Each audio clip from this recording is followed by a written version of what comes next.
વિદ્યાર્થી મિત્રો કેમિસ્ટ્રીની અંદર આજે આપણે સ્વાધ્યાયના દાખલાઓમાં 22મો દાખલો તો એ દાખલો નથી પ્રશ્ન છે પ્રશ્ન આ પ્રમાણે છે નીચેનામાંથી કઈ સ્પીસીસ સમઇલેક્ટ્રોનીય સમઇલેક્ટ્રોનીય સ્પીસીસ કોને કહેવાય એની વ્યાખ્યા કૌંસમાં આપેલી છે સમઇલેક્ટ્રોનીયનો અર્થ થાય કે જેની અંદર ઇલેક્ટ્રોનની સંખ્યા એક સમાન હોય એને આપણે સમઇલેક્ટ્રોનીય સ્પીસીસ તરીકે ઓળખવી શકીએ છીએ આ પ્રમાણે તત્વો આપેલા છે sodium plus potassium plus magnesium plus 2 calcium plus 2 S -2 અને આર્ગોન એ સમઇલેક્ટ્રોનિક સ્પીસીસ માટે દરેકનો પરમાણુ ક્રમાંક વિદ્યાર્થી મિત્રો આપણે જો ખબર હોય તો સરળતાથી સમઇલેક્ટ્રોનિક સ્પીસીસ નક્કી કરી શકીએ સોડિયમનો પરમાણુ ક્રમાંક 11 આનો 19 આનો 12 આનો 20 આનો 16 અને આનો પરમાણુ ક્રમાંક 18 હવે તટસ્થ હોય તો એટલા ઇલેક્ટ્રોન હોય પ્લસ હોય તો એટલા માઈનસ કરીએ અને માઈનસ હોય તો એટલા આપણે ઇલેક્ટ્રોન વધારાના હશે જેમ કે અહીંયા પરમાણુ ક્રમાંક 11 છે પણ આ તટસ્થ પરમાણુ નથી +1 છે એટલે 11 માંથી આપણે એક ઇલેક્ટ્રોન ઓછો કરવો પડે એટલા માટે આ થશે 10 ઇલેક્ટ્રોન અહીંયા 19 એમાંથી એક ઓછો કરીએ એટલે 18 ઇલેક્ટ્રોન આમાંથી 12 માંથી બે ઓછા ઇલેક્ટ્રોન કરીએ કારણ કે +2 છે એટલે વિદ્યાર્થી મિત્રો આપણે 2 ઇલેક્ટ્રોન ઓછા કરવા પડશે એટલે 10 ઇલેક્ટ્રોન અહીંયા આપણે 18 ઇલેક્ટ્રોન અહીંયા આપણે સલ્ફર -2 છે બે વધારાના ઉમેરીએ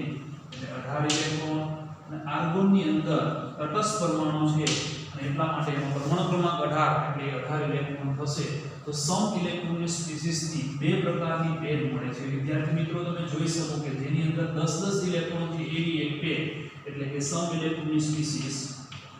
સોડિયમ પ્લસ અને મેગ્નેશિયમ પ્લસ 2 બીજી તો કે બીજા ચાર તત્વો જે છે સમઇલેક્ટ્રોનિક સ્પીસીસ છે જેમ કે પોટેશિયમ પ્લસ આ ઉપરાંત કેલ્શિયમ પ્લસ 2 S -2 અને આર્ગોન આ ચાર તત્વો એ સમઇલેક્ટ્રોનીય સ્પીસીસ થશે ત્યાર પછી સ્વાધ્યાયનો 2.23મો એ પણ પ્રશ્ન જેવું જ છે ખૂબ જ ઉપયોગી આ બધા પ્રશ્નો છે નીચેના આયનોના ઇલેક્ટ્રોનીય બંધારણ લખો H- L H- બીજું Na+ ત્રીજું O- 2 અને ચોથું F-. હાઇડ્રોજન એટલે આપણે ખબર પરમાણુ ક્રમાંક 1 આનો પરમાણુ ક્રમાંક 11 આનો પરમાણુ ક્રમાંક 6 ઓક્સિજન જે પરમાણુ ક્રમાંક 8 અને આનો પરમાણુ ક્રમાંક 9 એટલે ઇલેક્ટ્રોન રચનાની વાત કરીએ તો આની ઇલેક્ટ્રોન રચના 1s1 પરંતુ -1 છે એટલે બીજો પણ એક ઇલેક્ટ્રોન એટલે લખી શકીએ 1s2 ફરીથી કહું છું પરમાણુ ક્રમાંક 1 એટલે 1s1 લખી શકીએ પણ -1 છે એટલે બીજો ઇલેક્ટ્રોન છે ને s કક્ષકમાં સમાઈ શકે એટલે 1s2 લખી શકીએ સોડિયમ પ્લસ એટલે એની ઇલેક્ટ્રોન રચના આ પ્રમાણે લખી શકીએ 1s2 2s2 અને 2p ની અંદર 6 ઇલેક્ટ્રોન આની અંદર 10 જ ઇલેક્ટ્રોન 11 મો એટલે કે 3s માં ઇલેક્ટ્રોન નથી કારણ કે +1 એટલે ઇલેક્ટ્રોન દૂર થયો ઓક્સિજનની વાત કરીએ તો ઓક્સિજનનો પરમાણુ ક્રમાંક 8 છે અને 8 છે એટલે આપણે લખી શકીએ 1s2 2s2 અને 2p4 કારણ કે 8 ઇલેક્ટ્રોન પણ -2 એનો અર્થ એવો થાય કે વધારાના બે ઇલેક્ટ્રોન છે એનો મતલબ એમ કહી શકીએ કે બે વધારાના ઇલેક્ટ્રોન એટલે 2p6 એની કેપેસિટી છે p કક્ષકની ઇલેક્ટ્રોનની કારણ કે p કક્ષકમાં મેક્સિમમ 6 ઇલેક્ટ્રોન સમાઈ શકે છે ફ્લોરિનની વાત કરીએ તો 1s2 2s2 2p પરમાણુ ક્રમાંક 9 એટલે 2 એટલે 5 અને -1 છે એટલે એમાં પણ 6 ઇલેક્ટ્રોન તરીકે દર્શાવી શકીએ આ થયો પહેલો પ્રશ્ન આ 23માં પહેલો બીજું કંઈક આવું છે જો તત્વના સૌથી બહારના ઇલેક્ટ્રોનને 3s1 એની અંદર k 3s1 b 2p3 c 3p5 તરીકે દર્શાવી શકતા હોય તો તેનો પરમાણુ ક્રમાંક કેટલો હશે? બરાબર સમજીએ. 3s1 એટલે ત્યાં સુધી આપણે ઇલેક્ટ્રોન રચના લખવી પડે, જેથી કરીને આપણે પરમાણુ ક્રમાંક જાણી શકીએ. તો આપણે જાણીએ છીએ પ્રમાણે 1s2 2s2 2p6 અને 3s1 એટલે પરમાણુની અંદર આપણે ઇલેક્ટ્રોનની સંખ્યા લખી શકીએ 2 2 4 સોરી 2 2 4 4 5 6 10 10 ને 11 એટલે 11 ઇલેક્ટ્રોન છે. આપણે ઇલેક્ટ્રોન પૂછ્યું કે પરમાણુ ક્રમાંક તો તટસ્થ પરમાણુ હોય તો z = 11 કારણ કે એની અંદર ઇલેક્ટ્રોનની સંખ્યા 11 છે. તત્વનું નામ પૂછ્યું હોય તો 11 નું તત્વ આપણે ખબર જ છે કે પરમાણુ ક્રમાંક 11 એટલે કે સોડિયમ થશે.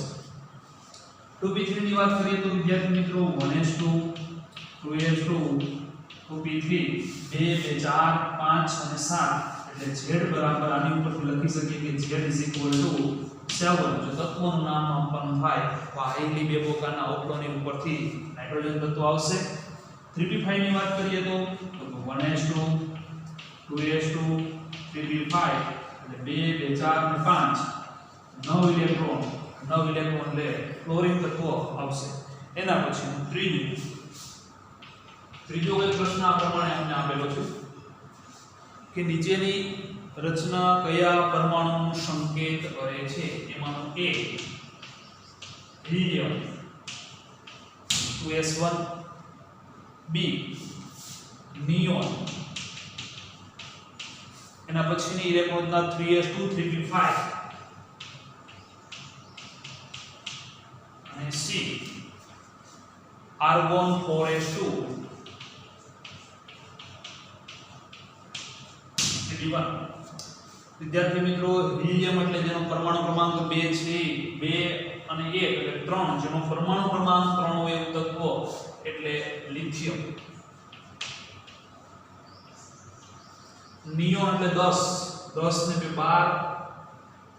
અને 5 સોરી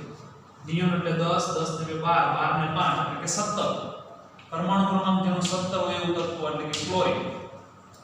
આર્ગોન પરમાણુ ક્રમાંક 18 18 ને 2 20 20 ને 21 21 એટલે સ્કેન્ડિયમ Sc21 આ રીતે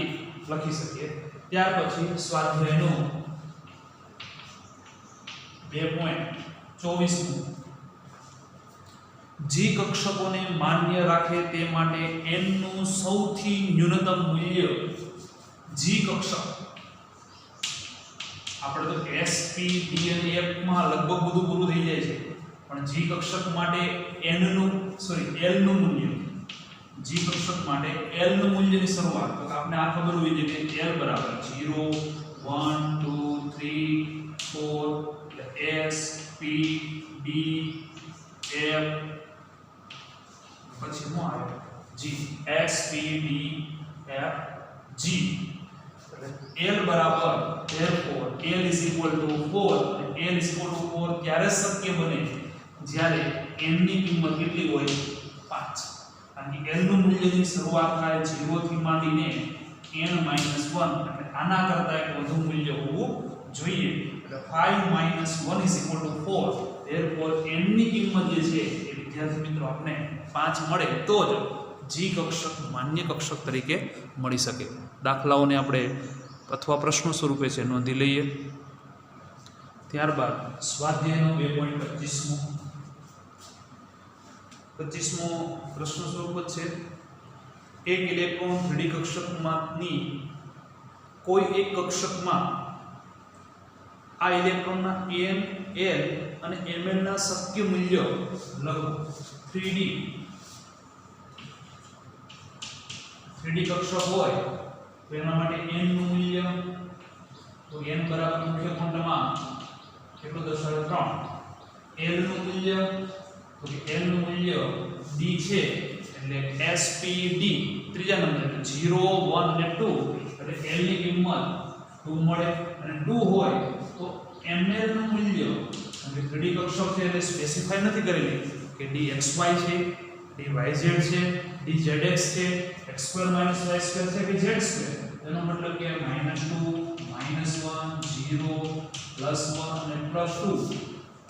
આમાંથી કોઈ શું હશે એક મૂલ્ય હશે એટલે ml માંથી આમાંથી કોઈ પણ એક મૂલ્ય હશે કે આ બંને ફિક્સ m બરાબર 3 l બરાબર 2 પણ આના માટેનું કોઈ મૂલ્ય એ આપણે સ્પેસિફાઈ કરી શકીએ નહીં ત્યાર પછી સ્વાધ્યાયનો 2.26 એ પણ પ્રશ્ન સ્વરૂપે હોય એવું જ લાગે છે એક તત્વનો પરમાણુ ક્રમાંક અથવા પરમાણુની અંદર ઇલેક્ટ્રોનની સંખ્યા 29 અને ન્યુટ્રોન 35 ધરાવે છે તેની અંદર પ્રોટોનની સંખ્યા અને તત્વની ઇલેક્ટ્રોન રચના તારવો એકદમ સિમ્પલ છે કે 29 ઇલેક્ટ્રોન એટલે તટસ્થ પરમાણુ છે એવું જ આપણે સ્વીકારી લઈએ તટસ્થ પરમાણુ હોય તો જેટલા ઇલેક્ટ્રોન એટલા શું હોય તો પ્રોટોન અને એટલો જ એનો શું હોય પરમાણુ ક્રમાંક તો Z = 29 અને Z = 29 એટલે કોપર તત્વ આવે Cu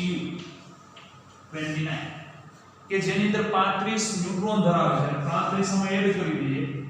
એટલે A = 25 plus 29 plus 35 5 અને 9 એટલે 4 વધી 1 64 એટલે એનો પરમાણુ ભાગ 64 કોપર તત્વો ઇલેક્ટ્રોન રચનાની વાત કરીએ તો આર્ગોન પરમાણુ ક્રમાંક 18 આવી ગયા એટલે 18 ઇલેક્ટ્રોન આવી ગયા ત્યાર પછી OH2 3D9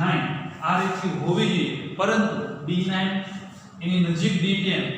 એટલે વિશેષ ફાયદાને કારણે ઇલેક્ટ્રોન રચના OH1 3D10 આની સાચી ઇલેક્ટ્રોન રચના થશે પ્રોટોનની કિંમત કેટલી મળશે તો પ્રોટોનની કિંમત પણ 29 એના પછીનો પ્રશ્ન ઇલેક્ટ્રોન રચના પણ આવી ગઈ સ્વાધ્યાયનો એના પછીનો પ્રશ્ન 2.27 H2 +1 H2 અને O2 સ્પીસીસમાં ઇલેક્ટ્રોનની સંખ્યા જણાવો એટલે બધા સ્પીસીસની અંદર ઇલેક્ટ્રોનની સંખ્યા કેટલી હોય પરમાણુ ક્રમાંકના આધારે સરળતાથી નક્કી કરી શકીએ પરમાણુ ક્રમાંક A બે હાઇડ્રોજન ભેગા થાય એટલે બે ઇલેક્ટ્રોન હોવા જોઈએ પણ +1 છે એટલે એક હાઇડ્રોજનનો એક ઇલેક્ટ્રોન બીજા હાઇડ્રોજનનો બીજો ઇલેક્ટ્રોન એટલે બે ઇલેક્ટ્રોન વિદ્યાર્થી મિત્રો હોવા જોઈએ પણ એક ઇલેક્ટ્રોન +1 છે એટલે દૂર થયેલો એટલે માત્ર ને માત્ર એક ઇલેક્ટ્રોન અહીંયા સિમ્પલી છે બે ઇલેક્ટ્રોન ઓક્સિજન એક ઓક્સિજન પરમાણુના 8 ઇલેક્ટ્રોન કારણ કે એનો પરમાણુ ક્રમાંક 8 છે બીજો ઓક્સિજન પરમાણુ O2 છે એટલે બંને ઓક્સિજનના 8 + 8 એટલે ટોટલ 16 થશે પણ +1 સ્વરૂપે આપેલો છે એટલે વિદ્યાર્થી મિત્રો આપણે લખી શકીએ કે એની અંદર 15 ઇલેક્ટ્રોન હશે નેક્સ્ટ વન સ્વાધ્યાયનો 2.28 જોઈએ હવે પ્રશ્ન સ્વરૂપે હોય તો 28 એમાં 3 પ્રશ્નો આપેલા છે એમાં પહેલું કોઈ એક પરમાણ્વીય કક્ષક માટે n = 3l અને ml ના શક્ય મૂલ્યો લખો n = 3 તો l ના શક્ય મૂલ્યો હશે 0 1 અને 2 અને આના માટે ml ના શક્ય મૂલ્યો લખી શકીએ 0 -l થી +l ml એટલે -l થી +l અને એટલા માટે આના 3 શક્ય મૂલ્યો -1 0 +1 આના માટે લખી શકીએ ml = -2 0 સોરી -1 0 +1 +2 બીજો પ્રશ્ન 3D કક્ષક માટે ઇલેક્ટ્રોનનો ક્વોન્ટમાં ml ની યાદી કરો રિપીટ થતું એવું લાગે 3D કક્ષક માટે અહીંયા n ની વેલ્યુએશન નથી માત્ર l અને ml તો l બરાબર તો કે l બરાબર 2 અને ml = તો -2 -1 0 +1 અને +2 લખી શકીએ એના પછીનો પ્રશ્ન ત્રીજો નીચેનામાંથી કઈ કક્ષકો શક્ય છે તો 1p શક્ય નથી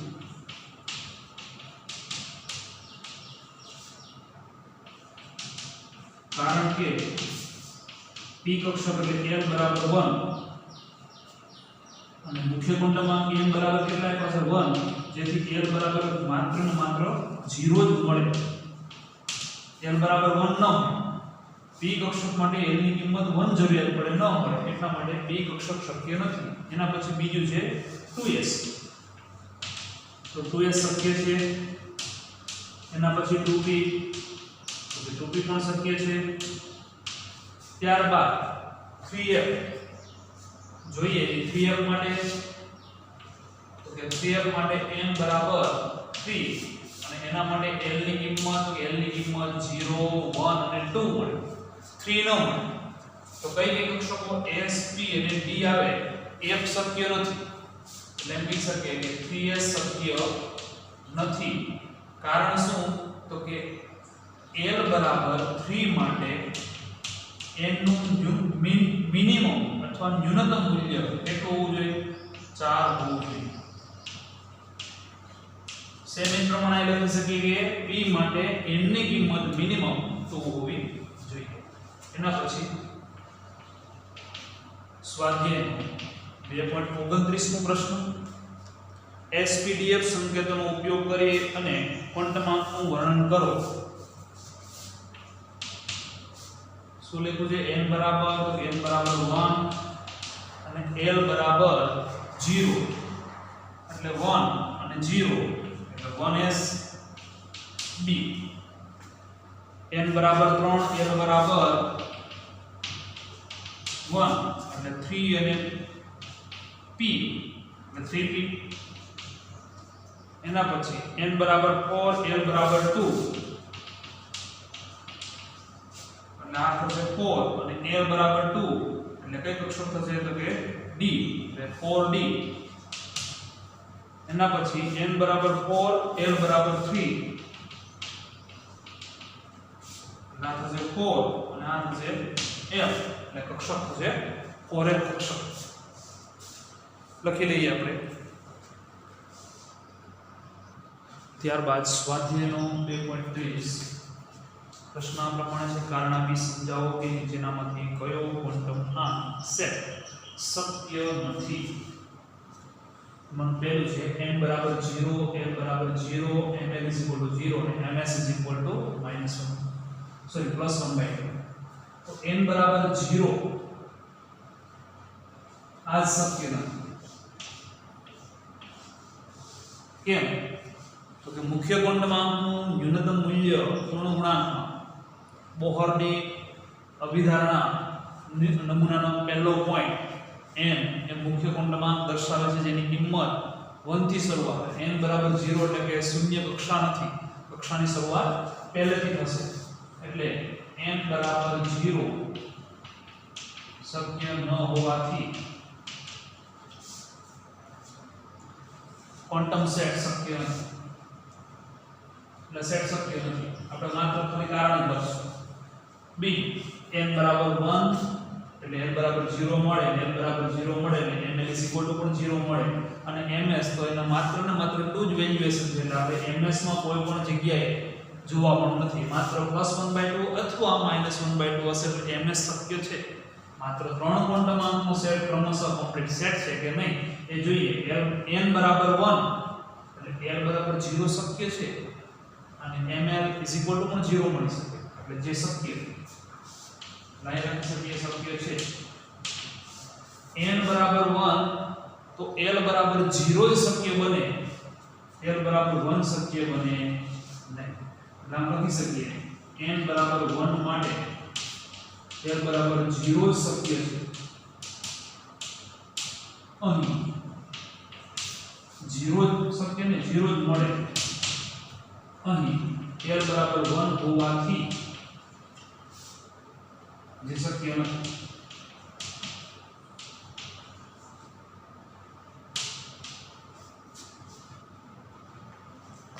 n બરાબર 2, l બરાબર 1 અને 1 હોય એટલે ml ની 0 ની કિંમત શક્ય બને, કારણ કે આની ઉપરથી -1 +1 અને 0 ત્રણ શક્ય બને. એટલે જે શક્ય છે તો શક્ય. n બરાબર 3 સેમ l બરાબર 3 શક્ય નથી, કારણ કે n બરાબર 3 હોય તો l ની કિંમત 0 1 અને 2 મળે. l બરાબર n બરાબર 3 માટે l બરાબર 3 શક્ય નથી એટલે અહીંયા પણ આ શક્ય નથી અહીં તો કે n બરાબર 3 l બરાબર 1 મળે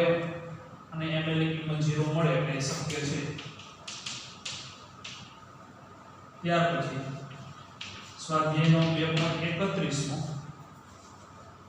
પરમાણુમાંના કેટલા ઇલેક્ટ્રોનો ક્વોન્ટમાં નીચે પ્રમાણે હશે એમાંનું પહેલું n બરાબર 4 અને ms -1/2 કુલ ઇલેક્ટ્રોન કેટલા હશે તો કે કુલ ઇલેક્ટ્રોન આપણે આમ લખી શકીએ કુલ ઇલેક્ટ્રોન 2n² પ્રમાણે હોય એટલે 4 નો વર્ગ 16 એટલે કુલ કેટલા ઇલેક્ટ્રોન હશે આની ઉપરથી 32 ઇલેક્ટ્રોન હશે પણ આપણે પ્રશ્ન શું છે કે પરમાણુમાંના કેટલા ઇલેક્ટ્રોનનો ક્વોન્ટમાં આ બંનેનો સેટ હોય n બરાબર માત્ર 4 આપ્યા તો એટલા 32 ઇલેક્ટ્રોન આવે પણ સાથે ms ની કિંમત આપી ms ની કિંમત -1/2 એટલે 32 માંથી અડધા ઇલેક્ટ્રોન એટલે કે 16 ઇલેક્ટ્રોન ની +1/2 ની વેલ્યુએશન દર્શાવતા હશે અને અડધા ઇલેક્ટ્રોન ને -1/2 ની વેલ્યુએશન દર્શાવતા હશે એટલે લખી શકાય અહીં કુલ 16 ઇલેક્ટ્રોન 32 માંથી 32 ઇલેક્ટ્રોન પૈકી 16 ઇલેક્ટ્રોન ms બરાબર -1/2 ક્વોન્ટમ સેટ ધરાવતા હશે બીજો એના જેવો સેમ પ્રશ્ન છે b બરાબર n બરાબર 3 અને l બરાબર 0 તો n બરાબર 3 માટે લખી શકીએ કુલ ઇલેક્ટ્રોન સેમ આપણે સૂત્ર જોઈ ગયા 2n² એટલે n બરાબર 3 માટે લખી શકીએ 3 નો વર્ગ 9 n ગુણ્યા 2 એટલે કુલ ઇલેક્ટ્રોનની સંખ્યા કેટલી હશે 18 એમાંથી l બરાબર 0 ની પોસિબિલિટી કેટલી હોઈ શકે તો કે l બરાબર 0 એટલે અહીં n બરાબર 3 એટલે કઈ કઈ કક્ષકો આવે તો 1s l બરાબર 0 ની કિંમત મૂકેલો 1s આવે 2s આવે અને 3s આવે આના 2 અને 2 અને 2 એટલે 2 અને 2 એટલે આપણે લખી શકીએ 1s 2s અને 3s આના 2 ઇલેક્ટ્રોન આના 2 ઇલેક્ટ્રોન અને આના 2 ઇલેક્ટ્રોન એટલે 2 + 2 + 2 એટલે ટોટલ 6 ઇલેક્ટ્રોન નો સેટ l બરાબર 0 શક્ય બને પરંતુ આપણે n બરાબર 3 ની કિંમત આપેલી છે એટલે 6 ઇલેક્ટ્રોન ન લખી શકીએ માત્ર ને માત્ર કેટલા ઇલેક્ટ્રોન લખી શકીએ તો કે 2 એટલે માત્ર 2 ઇલેક્ટ્રોન જ n બરાબર 3 અને l બરાબર 0 બરાબર લખી લઈએ ત્યારબાદ સ્વાધ્યાયનો 2.32 દર્શાવો કે હાઇડ્રોજન પરમાણુ માટે બોહર કક્ષાનો પરિઘ દ્રવ્યગુલિની તરંગલંબાઈ સાથે સંબંધિત કક્ષામાં ઘૂમતા ઇલેક્ટ્રોનના સંકલન ગુણક એટલે ઇન્ટિગ્રલ ગુણક એટલે મુખ્ય ક્વોન્ટમમાં n ગુણકમાં હોય છે બોહર કક્ષાનો પરિઘ આપણે હાઇડ્રોજનની બોહર મોડેલની ચોથી અભિધારણા આપણે જોઈ ગયા હતા બોહર કક્ષામાં રહેલા ઇલેક્ટ્રોનનું વેગમાન MeV r = h/2π ના પૂર્ણાંકમાં હોય m * v આ બાજુ આવે 2π ના બાજુ લઈએ એટલે આ થશે 2π r NH/meV r એટલે તો કે r એટલે કક્ષાની ત્રિજ્યા અને 2π વડે ગુણાકાર કરીએ એટલે આપણે સૌ જાણીએ છીએ કે પરિઘ એટલે 2π r વર્તુળાકાર માર્ગ હોય એનો પરિઘ એટલે શું લખી શકીએ 2π r એટલે અહીં 2π r = બોહર કક્ષાનો શું લખી શકીએ પરિઘ સમીકરણ નંબર 1 આપી દે આને હવે દ્રવગોળની તરંગ લંબાઈ આપણે જાણીએ છીએ આપણે તરંગ લંબાઈની ચર્ચા કરવાની એટલે દ્રવગોળની સમીકરણ lambda is equal to h upon MEV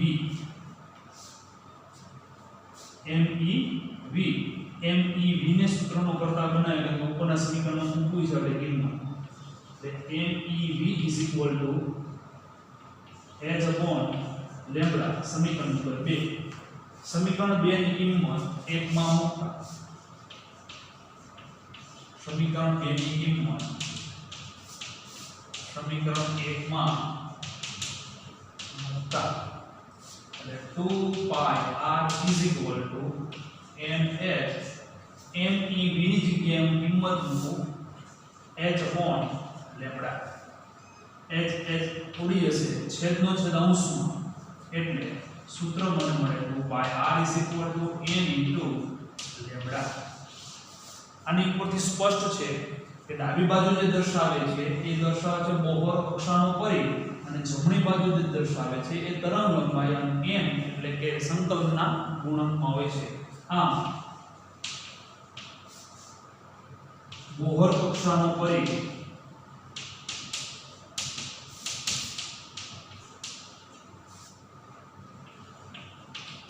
તરંગ લંબાઈ લેમ્બડા ના સંકલન ગુણક જેટલો હોય છે આ રીતે આપણે ગણતરી કરી શકીએ લખી લઈએ ત્યારબાદ સ્વાધ્યાયનો 2.33 નો દાખલો રકમ આ પ્રમાણે આપેલી છે હાઇડ્રોજન વર્ણપટનું કયું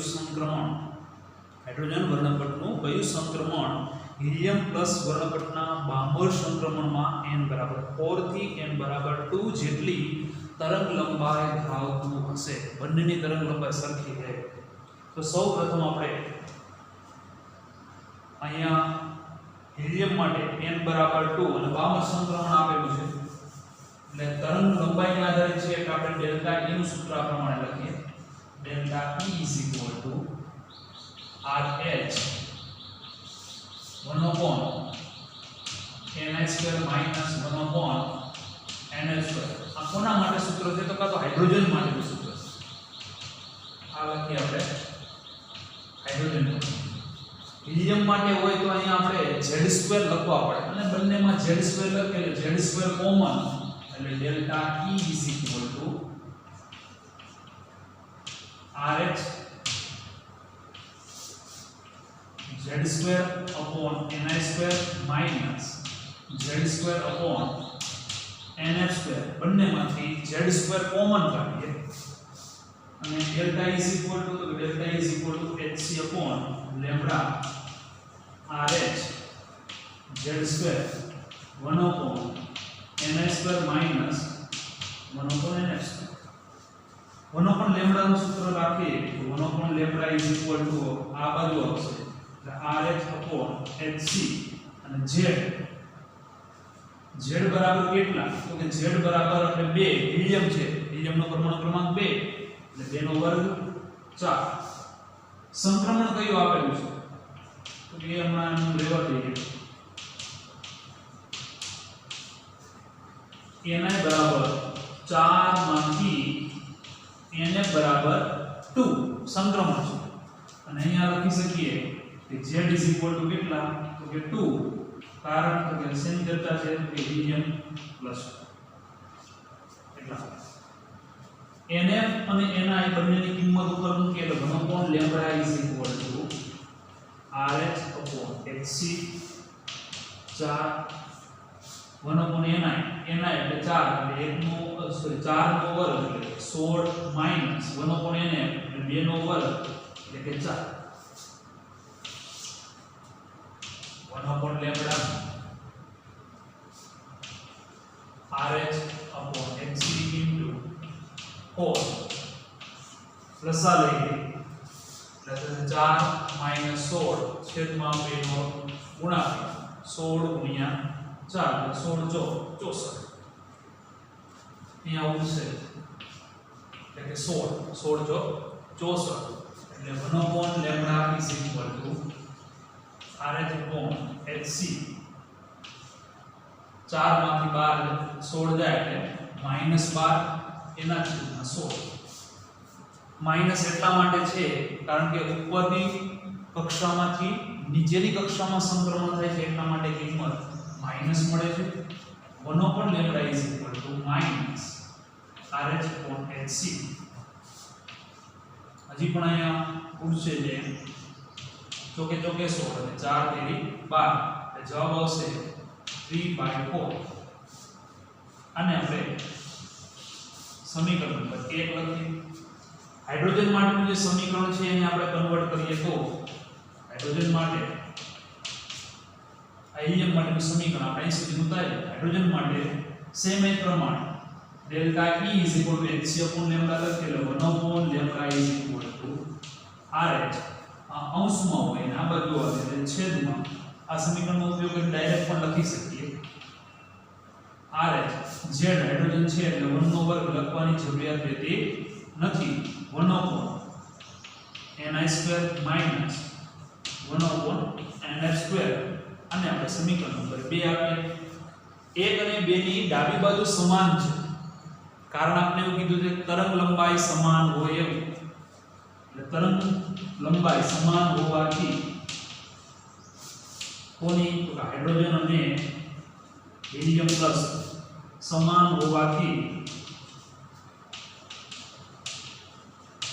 સમીકરણ 1 અને 2 બંનેની ડાબી બાજુ સરખી એટલે જમણી બાજુ સરખી લખી શકીએ અહીંયા પણ સંક્રમણની ચર્ચા છે એટલે માઈનસ આપણે બંનેની વેલ્યુએશન તરીકે લખીએ તો RH upon HC સમીકરણ 1 ની હું જમણી બાજુ લખું છું 3/4 is equal to આ બાજુ પણ RH upon HC 1 upon ni2 minus 1 upon ni2 RH ઉડી જશે HH અને CC ઉડી જશે એટલે આપણે આવું સૂત્ર મળશે 1 upon ni2 minus 1 upon ni2 is equal to 3/4 જો ni બરાબર 1 મૂકું એટલે 1 upon 1 1 માંથી 1/2 એટલે કે 2 નો વર્ગ 4 એટલે 0.25 બાદ કરવો એટલે 0.75 તો શક્ય બને એટલે આમ લખી શકાય જો ni is equal to 1 અને nf is equal to 2 હોય તો ni is equal to 1 અને nf is equal to 2 હોય તો જ 3/4 જવાબ મળે એટલે કે ni બરાબર 1 થી nf બરાબર 2 હવે આવું સંક્રમણ બે માંથી એકનું સંક્રમણ એટલે બામર શ્રેણી ન હોય બામર શ્રેણી માટે જે શરૂઆતની જે છે એ 2 હોવું જોઈએ એટલે આ બામર શ્રેણી માટે નથી 2 થી 1 હોય તો એના માટે આપણે લાઇમન શ્રેણી લખી શકીએ આપણો પ્રશ્ન આ પ્રમાણે હતો ફરીથી પ્રશ્ન વાંચીએ હાઇડ્રોજનનું વર્ણપટનું કયું સંક્રમણ હિલિયમ પ્લસના વર્ણપટના બામર સંક્રમણની સાથે મળતું આવે તો લાઇમન શ્રેણીનું n બરાબર 2 માંથી n બરાબર 1 નું સંક્રમણ એ હિલિયમ પ્લસનું બામર શ્રેણીનું n બરાબર 4 માંથી n બરાબર 2 ને ની તરંગ લંબાઈ સમાન મળે આ કોનું હાઇડ્રોજનનું લાઇમન શ્રેણીનું n બરાબર 2 માંથી n બરાબર 1 નું સંક્રમણ એ હિલિયમ પ્લસનું બામર શ્રેણી અહીં આપણે માઈનસ અવગણી લીધા એટલા માટે માઈનસ લખીએ તો ઊંધું 2 માંથી 1 લખી દઈએ સ્વાધ્યાય 34 મુજબ પ્રક્રિયા માટે જરૂરી ઊર્જાની ગણતરી કરો હિલિયમ પ્લસ પ્રક્રિયા આપણે આપેલી છે helium plus gives helium plus 2 plus electron hydrogen પરમાણુની ધરાવસ્થામાંની આયનીકરણ ઊર્જા એટલે હાઇડ્રોજન માટે ionisation energy IE is equal to કિંમત આપેલી છે 2.18 ગુણ્યા 10 ની માઈનસ 18 ઘાત જૂલ પ્રતિ એટમ. હિલિયમ માટે આપણે ઊર્જા ગણવાની છે. હિલિયમ પ્લસ માંથી હિલિયમ પ્લસ 2 એટલે ઇલેક્ટ્રોન દૂર કરવા માટે હિલિયમ પ્લસ છે એટલે n બરાબર હિલિયમ પ્લસ માટે Z is equal to તો Z is equal to 2 Ni is equal to electron કઈ કક્ષામાં હશે તો પહેલી કક્ષામાં એમાંથી ઇલેક્ટ્રોનને સંપૂર્ણ દૂર કરવો છે એટલે NF is equal to infinite. આના માટે ઊર્જા એટલે કે delta E is equal to RH into Z2. કારણ કે હાઇડ્રોજન માટે હોય તો Z બરાબર 1, અહીંયા હિલિયમ છે એટલે આપણે Z લખવો પડશે 1/ni2 minus 1/nf2. કિંમત મૂકીએ RH આપણે જાણીએ 2.18 ગુણ્યા 10 ની માઈનસ 18 ઘાત Z બરાબર 2 તો 2 નો વર્ગ 4 1/ni2 ni બરાબર તો ni બરાબર 1 1 નો વર્ગ અને 1 ના છેદમાં ઇન્ફાઇનાઇટ એટલે કિંમત 0 થશે. એટલે 2.18 ગુણ્યા 10 ની માઈનસ 18 ઘાત એને ગુણ્યા 4 વડે ગુણાકાર કરીએ એટલે 2.18 ગુણ્યા 4 એટલે 8.72 ગુણ્યા 10 ની માઈનસ 18 ઘાત જૂલ પ્રતિ એટમ. એની આયનાઇઝેશન એન્થાલ્પી આપણે હિલિયમ પ્લસ માટે લખી શકીએ. એટલી એન્થાલ્પી એ આયનિકલ એન્થાલ્પી માટેની કિંમત હશે. લખી લઈએ આપણે. ત્યાર પછી સ્વાધ્યાયનો 2.35મો દાખલો. જો કાર્બન પરમાણુનો વ્યાસ 0.15 નેનોમીટર એટલે વ્યાસ D is equal to 0.15 nanometre એને આપણે મીટરમાં કન્વર્ટ કરીએ તો 0.15 ગુણ્યા 10 ની માઈનસ 9 ઘાત મીટર. આગળ જો પરમાણુની તો કાર્બન પરમાણુની સંખ્યા ગણો કે જેને 20 સેન્ટીમીટર લાંબી લાઈનમાં સ્કેલ પર સીધી લીટીમાં ગોઠવવામાં આવે. એટલે લંબાઈ આપી દીધી છે આપણે L is equal to 20 centimetre. સેન્ટીમીટરને મીટરમાં કન્વર્ટ કરીએ તો 20 ગુણ્યા 10 ની માઈનસ 2 ઘાત મીટર. વિદ્યાર્થી મિત્રો, જ્યારે કોઈ પણ ટ્યુબની અંદર જ્યારે પરમાણુને ખૂબ જ નજીક ગોઠવવામાં આવતા હોય છે ત્યારે એની અંદર પરમાણુની સંખ્યાને આ પ્રમાણે આપણે વર્ણવી શકીએ કે દાખલા તરીકે આની અંદર પરમાણુની સંખ્યા n, એની લંબાઈ l કે જેનો વ્યાસ d આપેલો તો આની અંદર ટ્યુબમાં અથવા નજીક ગોઠવાયેલા પરમાણુની સંખ્યા L/d એટલે કુલ જે લંબાઈ આપેલી લંબાઈ ભાગ્યા વ્યાસ લઈએ તો આપણે પરમાણુની સંખ્યા મેળવી શકીએ. એટલે અહીંયા પરમાણુની સંખ્યા મેળવીએ તો L ની કિંમત 20 ગુણ્યા 10 ની માઈનસ 2 ઘાત d બરાબર 0.15 ગુણ્યા 10 ની માઈનસ 9 ઘાત 20 ભાગ્યા 0.15 કિંમત મળે છે 133.33 ગુણ્યા 10 ની ઘાત ઉપર જાય એટલે પ્લસ 7 2 પોઈન્ટ પેલી બાજુ થશે 1.33 ગુણ્યા 10 ની પોઈન્ટ ડાબી બાજુ થશે એટલે 2 નો વધારો થશે એટલે કેટલા પરમાણુની સંખ્યા આપને મળશે. એના પછી સ્વાધ્યાયનો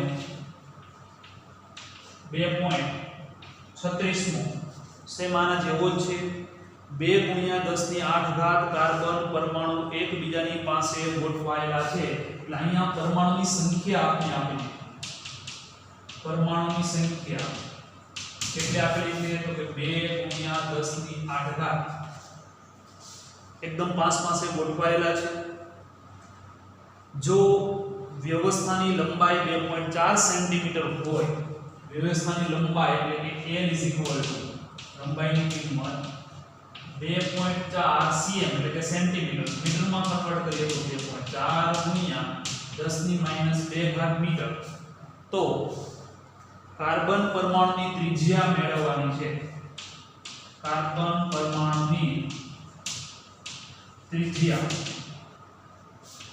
આ કેટલું થાય? આ સૂત્રની મદદથી આપણે વ્યાસ મળે અને વ્યાસ ઉપરથી ત્રિજ્યા મેળવી શકીએ. એટલે પરમાણુની સંખ્યા L/D. D ને સૂત્રનો કરતા બને તો D L ની કિંમત મૂકીએ તો 2.4 ગુણ્યા 10⁻² મીટરમાં છે. D સામે કે પરમાણુની સંખ્યા આ બાજુ એટલે કે 2 ગુણ્યા 10⁸ 24 છે એટલે 1.2 ગુણ્યા ઉપર જશે એટલે થશે 10⁻8 અને -2 એટલે -10 મીટર એટલે 1.2 એંગસ્ટ્રોમ. પણ આ તો જે મેળવ્યું એ શું મેળવ્યું કે વ્યાસ. ત્રિજ્યા મેળવ્યું, ત્રિજ્યા બરાબર આપણે જાણીએ છીએ ત્રિજ્યા r વ્યાસ ભાગ્યા 2 એટલે 1.2 એંગસ્ટ્રોમ ભાગ્યા 2 એટલે 0.6 એંગસ્ટ્રોમ લખી શકીએ. એના પછી સ્વાધ્યાયનો 2.37 સેમાના જેવો જ પ્રશ્ન છે. ઝિંક પરમાણુનો વ્યાસ D 2.6 એંગસ્ટ્રોમ એટલે કે 2.6 ગુણ્યા 10⁻10 મીટર. ઝિંક પરમાણુની ત્રિજ્યા pm માં ગણો એટલે ત્રિજ્યા r પહેલું ત્રિજ્યા r બરાબર d/2 એટલે 2.6/2 એંગસ્ટ્રોમમાં ગુણ્યા 10⁻10. તો આ થશે 26 ના અડધા એટલે 1.3 ગુણ્યા 10⁻10 મીટર. આપણે એને pm માં ફેરવવાના. pm એટલે 10⁻12 એટલે 2 પોઈન્ટ આપણે ડાબી બાજુ ખસાડશું. જમણી બાજુ ખસાવીશું. એટલે થશે 130. જમણી બાજુ એટલે -2 પોઈન્ટ જમણી બાજુ એટલે -12 pm એટલે આ થશે 130 pm. આ આપણે ત્રિજ્યા pm માં. B જો ઇલેક્ટ્રોન એકબીજાની લગોલગ લંબાઈ પ્રમાણે ગોઠવવામાં આવે તો 1.6 સેન્ટીમીટર લંબાઈમાં હાજર પરમાણુની સંખ્યા લખો. L બરાબર આપણે 1.6 cm એટલે કે સેન્ટીમીટર 1.6 ગુણ્યા 10⁻² મીટર. D આપણે આપેલા છે. નજીક ગોઠવાયેલા પરમાણુની સંખ્યા આ પ્રમાણે લખી શકીએ. પરમાણુની સંખ્યા L/D. L ની કિંમત 1.6 ગુણ્યા 10⁻² અને D બરાબર 2.6 ગુણ્યા 10⁻10. 1.6 ભાગ્યા 2.6 કરીએ 1.6 ભાગ્યા 2.6 0.6153 ગુણ્યા આ ઉપર જશે એટલે વચ્ચે +8 6.153 ગુણ્યા 10⁷ પરમાણુ નજીક ગોઠવાયેલા પરમાણુની સંખ્યા મેળવી શકીએ. લખી લઈએ.